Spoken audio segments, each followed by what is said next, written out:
Haribol सुतमुनि watch शुणी राजार साधु कथा मुनि पंडित शुद्ध चेता कृष्ण चरणे देई चित्त बोलंती शुण भागवत। हरि हरि बोल। सुखमुनि बोलंती साधु चरित तोर बुद्धि कृष्ण चरणे चित्त खेदी गोविंदे तोर मन जेते मु कही पारिबी कि तोते गोविंद कथा परसन हेले तार तीनि जन श्रोता बकता जे पचारी एतिनी जने जानती तरी तापाद गंगा जल जेने तार स्नान पिंड दाने नाम मात्र के पाप नासे तार से तीनि पुरुषे कहिबी कृष्ण लीला मान राजन हुआ सावधान असुर बल पाद भरे भूमि कंपिला थर हरे भारारे चली न पारये अधरु रुधिर गलई दिन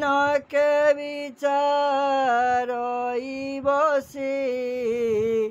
के मोर शरीर आश्वासे छाड़ी संसार धारण पशिबी ब्रह्मारे शरण माया सुरभिरूप होए कांदई चौदिग चाही विधाता निकट मिलिला निज वेदना जणाइला विधाता सुनिता विकल संगे घनिले देव बल शंकर घेनी सर्वे बेगे मिलिले क्षीर सिंधु लागे जलधि कूले देवगण डाकंती रख नारायण अनेक ध्यान स्तुति कले हरि संदेश न पाइले अनेक मते करी ध्यान ब्रह्मा पाइले मने छन्न अनंत न देखी विधाता मने पाइले गुरु चिंता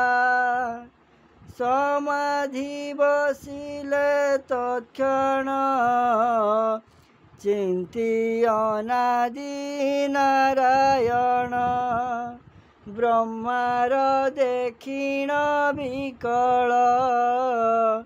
करुणा कले आदिमूल निद्रार बळे मने हरि स्वपने कहिले मुरारी ब्रह्मांकु दिशिला स्वपन कहन्ति प्रभु नारायण शुण वचन मोर धाता मुझे जगत पिता माता सकल मोहर भियान केवल देली परमाण मोर वचन शिरे धरी तू अछु जगत आवरी वेद विचारी सृष्टि पालु अवनी भारे किंबा भालु मु ताहा जाणईटी सर्व नासिबी असुरंक गर्व एबे सकल देवे जाओ मर्त्य मंडले जात हुआ जादव आदि सात वंश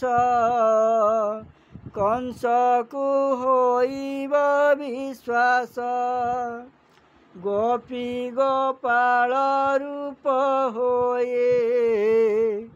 गोपे जनिब देह बहे मुजात वासुदेव घरे बढ़ी भी जाई गोपपुरे